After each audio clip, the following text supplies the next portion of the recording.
It's 8:34 on your hometown station, FM 98.1 and AM 1220. And let me tell you, it's perfect weather out there to fry an egg. Oh my gosh, it's only going to get hotter.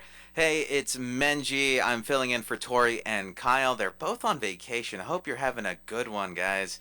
Concerts in the Park. Have you heard of this? It's an incredible event that the city puts on. It's presented by Logic's Federal Credit Union, and it comes back to Central Park with a new lineup of familiar acts that are sure to get the crowd singing and dancing. And hey, to talk more about the event is Kyle Lopez, the event supervisor, also making her radio debut. Hey, Kyle, welcome. Good morning. So, what can we expect to see on the lineup? Because we've already started out with some Beatles to open up the entire thing, which is a great choice. Go classics. But what's coming up? Well, we have a great rest of the lineup. We have 5 concerts left. So this weekend, something new. We have a 90s rock show with some alt rock and pop punk. Ooh, that's my generation right there. That's right. And then we have some great tribute acts to round out the rest of the series. So we have a Santana tribute, a Taylor Swift tribute, which is brand new, Queen Nation, which is a fan favorite, and then Faba, which is an ABBA tribute. And how much does it take to get a ticket to go there? Nothing. It's free. What? Did you hear that? It's absolutely free. You have no reason not to go. So, of the lineup, what are you most excited to see or already saw?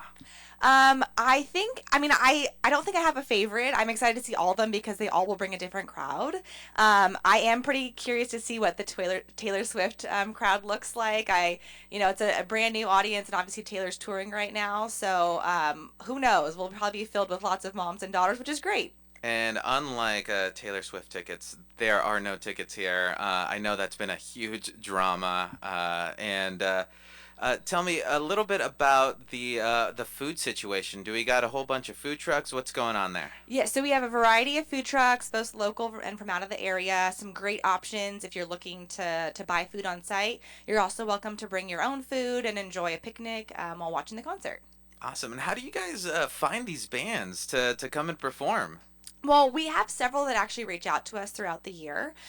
So we receive hundreds of submissions throughout the year of bands that are interested in performing at Concerts in the Park, and we have to whittle them down to 8. And we try and provide a wide variety for all audiences to attend. Wow. So I expect you're part of that submission process where you're cutting it down. Man, that must be both exciting and tiring at the exact same time. It's a bit daunting. It's a bit daunting.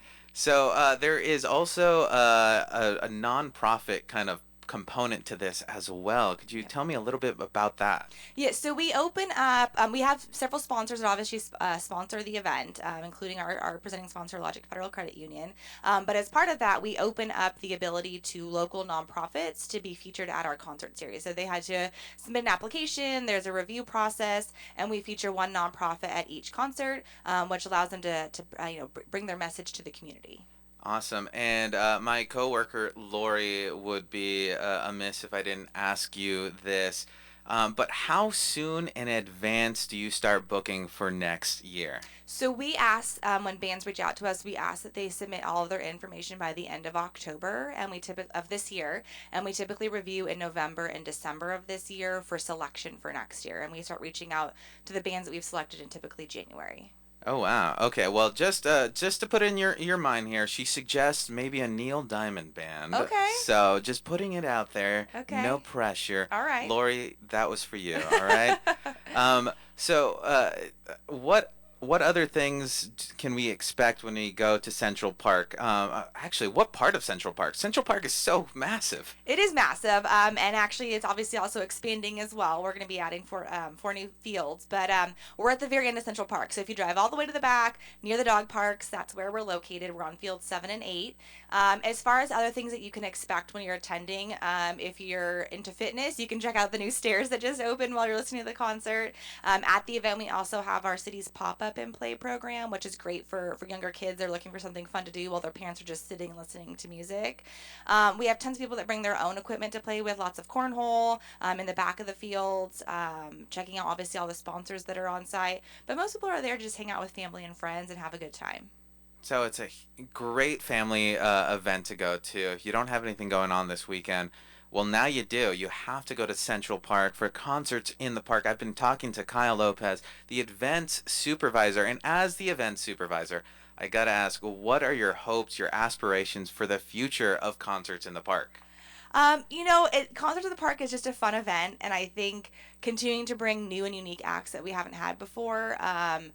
Obviously, it's mostly covers and tributes, but there's some that we haven't had before, and I'd love to be able to bring some new ones out here. Obviously, Taylor Swift's a new one this year, and being a bit younger myself, some younger acts like the '90s rock that we're bringing out to kind of reach those younger families and audiences. Awesome. And so Concerts in the Park is running all the way to August 26th. They start on Saturdays at 7 p.m. Go out with your family. Enjoy this incredible event. It's going to be fun for everybody. Kyle, it's been great having you here in the studio. I think you did great for your first radio bit here. Thank you. All right, until next time, keep listening to KHTS.